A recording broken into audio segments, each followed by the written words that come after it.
um assunto super importante em que a população se pergunta há muito tempo já quando é que vai acabar, né? E tem um vídeo do vereador nas redes sociais dele mostrando ali aquele espaço onde ficavam aqueles usuários de droga vazio, totalmente vazio. Como é que está a situação da Cracolândia, né? Da favela do Moinho, que foi ali desativada, né? Exato. Pelo poder público. Conta um pouquinho pra gente, vereador. O coração da Cracolândia era ali a favela do Moinho. A Cracolândia estava há mais de 30 anos ali por uma questão até um tanto lógica. As pessoas não têm noção por que começou ali. Porque você tem ali a Santa Efigênia e você também tem o Bom Retiro, que 5 horas da tarde fecham as suas lojas. No Bom Retiro eles deixam tecido para fora, para o lixo. E na Santa Efigênia a questão de fios, tal, esse material. O pessoal costumeiramente pegava isso, ia lá para o fundo do Bom Retiro, ali perto da Gaviões ali, vendia o material reciclado e voltava com seu dinheiro. Por isso que na Cracolândia existia um fluxo e um horário quase que específico de vida ali.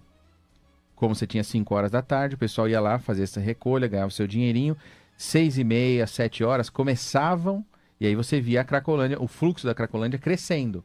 Porque todo mundo chegava, comprava sua droga, usava ali, virava a madrugada. Quando dava 8, 9, 10, meio-dia, aí o cara não aguentava mais, não tinha mais a droga, ele dormia, acordava 4 da tarde. Então, quando você passava lá mais à tarde, você via muita gente dormindo, né? Ali no entorno da Cracolândia. Então ela começou por isso. Crack dormitório. Exatamente. E aí, obviamente, a favela do Moinho, ela era o centro nervoso disso, porque ela era realmente o centro de distribuição da droga. O tráfico de drogas se utilizava das pessoas que moravam ali, que tinham a necessidade de estar ali, se alojaram ali na favela do Moinho, como um escudo para esconder essa droga, para se proteger, né, da questão da segurança pública. Então, quando vinha a segurança pública fazer qualquer batida, não sei se vocês já chegaram aí na favela do Moinho, a entrada é extremamente estreita, porque ela é embaixo, ela é na linha do trem, e ela é embaixo de um dos viadutos da cidade. Então você tem o finalzinho de uma rua que é praticamente sem saída, para quem não conhece, mas ela tem uma curvinha para a direita, mas você tem um corte num muro mesmo, ali da linha do trem, e dali começa a favela. Então é um negócio, assim, bem difícil de acesso. Eles se utilizavam realmente das pessoas. Lembrando que a continuidade da linha do trem, você vai sair lá na Estação da Luz, por exemplo, que você está ao lado da Cracolândia. Então tinha muito espaço para esconder a droga. A gente já viu várias apreensões de drogas escondidas ali naquelas pedras do trilho do trem, por exemplo, né? Eles guardavam lá. E realmente, quando aconteceu essa situação de, olha, vamos fazer a mudança do pessoal que mora na favela do Moinho, vamos dar essas outras opções, e aí eu digo, isso não foi de uma hora para outra, não aconteceu na semana passada. Eu, quando secretário de Estado do governador Tarcísio, me lembro que no dia 3 de janeiro de 2023, foi feita a primeira reunião entre governo do Estado e prefeitura da cidade. Então estava o Tarcísio do lado do Ricardo, então do lado do Ricardo, de um lado da mesa, todos os secretários municipais, e do outro, todos os secretários estaduais, eu estava lá. E aí um dos assuntos que foi tratado foi o seguinte: a gente precisa acabar com a favela do Moinho, que é a última favela do centro da cidade.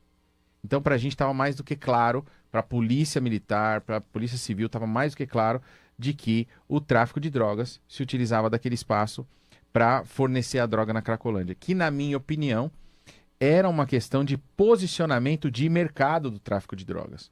Porque se a gente estava falando aqui de ruas 24 horas, se a gente quiser sair para comer um pernil 24 horas, a gente vai aonde? No pernil do Estadão. Todo mundo sabe. Agora pensa no cara. Eu quero usar droga, eu quero comprar e não quero ter problema. Ele vai aonde? Ele ia na Cracolândia. Então, o usuário se sentia seguro. Era triste de ver quintas, sextas-feiras, pessoas com crachá de empresa indo lá buscar droga porque ia usar no final de semana. Só que é uma questão de tempo para a pessoa depois chegar lá, porque vai ficar escrava do crack. Então a gente sabe e a gente sabia que na hora que desocupasse a questão da favela do Moinho, a gente ia ter uma falta de droga no mercado, naquele ponto, automaticamente o pessoal ia se pulverizar, ia sair andando pela cidade. O que pra gente é muito bom. E aí quando você falou que eu tenho um vídeo, sim, eu não me conformo de uma vereadora, né, num problema tão latente para a nossa sociedade, há mais de 30 anos, quantas famílias foram destruídas ali. Ela chega lá e fala, a gente quer saber onde é que estão as pessoas da Cracolândia. Você tinha que dar graças a Deus, porque agora o tráfico não está lá e as pessoas não estão tendo aonde comprar e usar de maneira concentrada. E agora o papel seria, vamos atrás dessas pessoas, que é o que a Prefeitura e o Estado está fazendo, para a gente buscar as clínicas de recuperação, poder tratar essas pessoas. Veja, família. Desde 2023, João, em 2023, nós conseguimos, através da atuação da Secretaria de Desenvolvimento Social, que eu era o responsável, tirar de lá 2.800 pessoas, mandando para as clínicas de recuperação. Aí o Fábio vai falar, mas teve gente que voltou. Sim, teve gente que voltou, porque a gente não tinha como amarrar a pessoa lá. Então tinha gente que fazia o tratamento, mas que depois caía. Não, e entra naquilo que o senhor falou também, né? Se você tem um ponto que é específico para aquilo, na hora que ela sai, ela volta para aquele ponto, porque ela sabe que ela vai conseguir o que ela quer ali. Eu tive um caso de um pastor amigo do meu pai, uma vez chegar em mim e falar assim, olha, você consegue, já que você faz esse trabalho, você consegue ver se o meu filho tá lá? E aí eu fui, perguntei pro pessoal de entidade, conseguimos identificar o rapaz. Eu falei assim, o senhor quer que a gente aborde ele? Ele falou, não, porque lá na minha cidade, no interior, ele falou, na minha cidade ele tá jurado de morte, só que se ele ficar lá, ele não morre. Então eu prefiro que ele esteja vivo lá. Então você vê, o próprio tráfico de drogas, eles se protegiam ali. Então era um ambiente, entre aspas, seguro para esses usuários. Agora você não tem mais essa segurança. Aonde agora o Estado e a Prefeitura têm que entrar? Na abordagem. É nesse momento que eles não estão blindados ou seguros naquele momento e sem a droga, porque para onde eles vão? Eles estão andando pela cidade, a grande maioria voltou para perto das biqueiras de onde eles consumiam no começo, antes de chegar no nível de Cracolândia. Outros estão buscando, né, a oportunidade de tratamento. Lá no hub do estado, que é onde a gente inicia o tratamento, o crescimento foi muito grande de procura. Porque agora eles viram o seguinte, bom, eu não tenho a Cracolândia, eu preciso saber o que eu vou fazer, eu não posso voltar para a biqueira, lá para a região. Eu vou voltar para onde? E aí o João acertou. Quando ele falou família, as pessoas começam a voltar e falar, bom, aquelas que não têm trauma familiar que levaram para droga, ou até algumas que têm, acabam procurando ajuda, por isso que o Hub também aumentou o atendimento. Então, é uma situação extremamente complexa. Eu queria só dar um exemplo, porque as pessoas falam, por que já não fizeram esse trabalho? E por que em outros lugares dá certo? O governador Tarcísio uma vez me perguntou, Gilberto, por que em alguns lugares do mundo deu certo quando eles definiram acabar com a Cracolândia? E eu falei, me cita algum lugar. Ele falou, Nova York. Então, no passado, a gente teve um sucesso, né, na questão do combate das drogas. Eu falei, governador, é simples, porque lá eles tinham oportunidade de abordagem. Na Cracolândia, os profissionais da assistência social não conseguem chegar lá para fazer abordagem. O tráfico de drogas intimida eles. Intimida eles. E lá dá muito certo, por quê? A maioria das vezes dá certo, porque lá eles têm um negócio que a gente não tem aqui, que é o inverno, o frio, ou seja, a neve. O frio intenso, né? O frio intenso. Então ninguém fica na rua com neve. O que aconteceu na favela do Moinho foi uma tolerância zero? Com certeza. Ele vai para um abrigamento, né? Lá, só para concluir. Ele vai para o abrigamento e aí você tem chance de ir lá e entrar na cabeça dessa pessoa, eu costumo usar esse termo, que é isso mesmo, para mostrar o caminho que ele está indo está errado e ele pode ter um outro caminho e o Estado está pronto para ajudá-lo. E aí te respondendo, João, foi uma tolerância zero, mas com prazo. Porque como eu falei, a gente iniciou isso lá em 2023.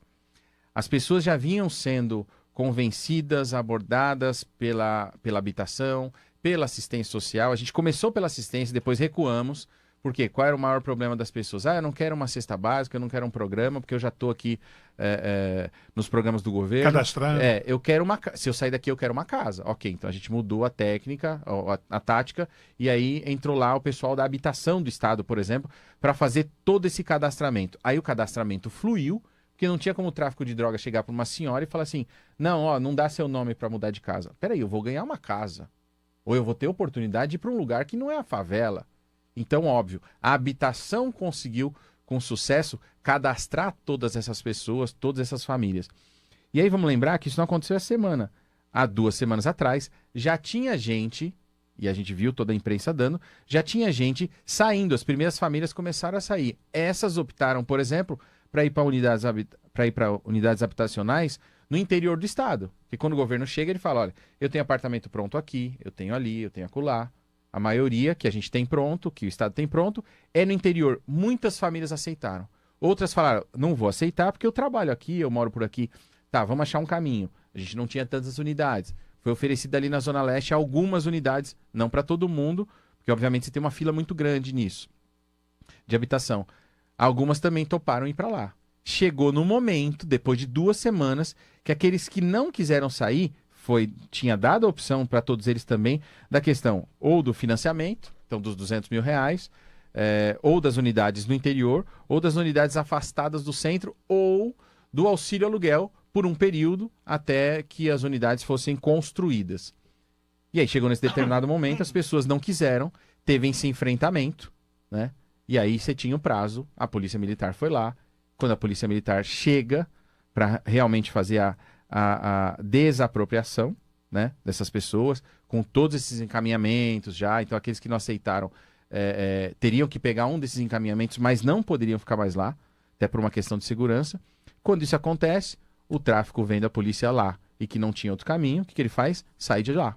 Automaticamente, 1, 2, 3 dias depois, não tem mais como fornecer a droga na Cracolândia. O que acontece? O usuário que estava lá vai atrás da droga, começa a andar pela cidade. E a gente chega no ponto que está hoje.